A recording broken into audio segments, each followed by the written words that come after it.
songwriter,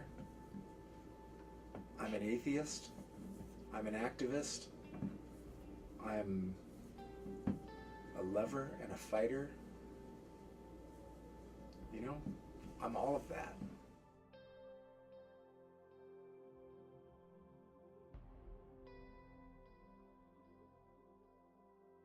A lot of soul artists got their start, where do you suppose?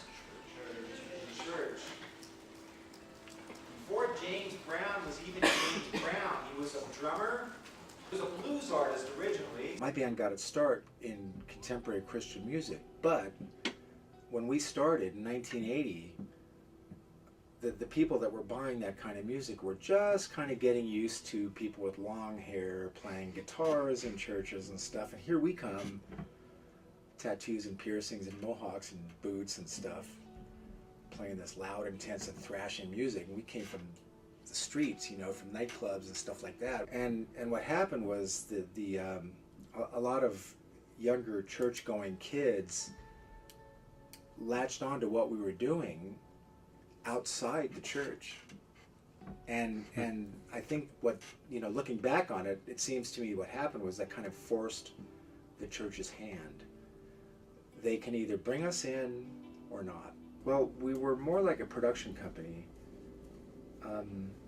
So we would find and develop artists and produce their records. We had a studio and we would market them, but we relied on other companies to distribute them and help us with the marketing, including like Sony Music, and we had a big gospel music presence, so we worked with Word Records in Nashville. They were a division of Capital Cities at the time.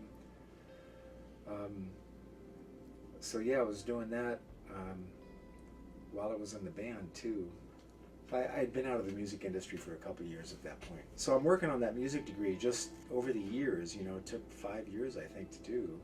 One professor came up and said, look, you've got a graduate degree already, why don't you, and you have a music career in your rearview mirror, and we've got this class called The Business of Music on the catalog, and we haven't taught it for 8 years because no one here knows how to teach it, and so we thought you might want to teach it. You know, are you interested? And I said, well, I've never taught before, but sure, why not? I gave it a try and did it for 2 semesters.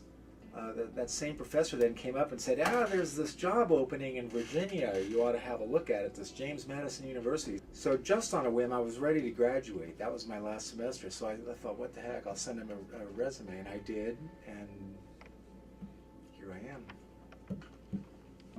I have favorite moments in each class, but my overall favorite, probably either songwriting or history of rock, because in those classes I'm connected to the music itself, where the other classes are important, but it's just not as fun for me as like songwriting. You get to get your hands dirty, push some notes around, make some noise. So for me, I consider myself very lucky because I've made my way through life so far being deeply involved in music.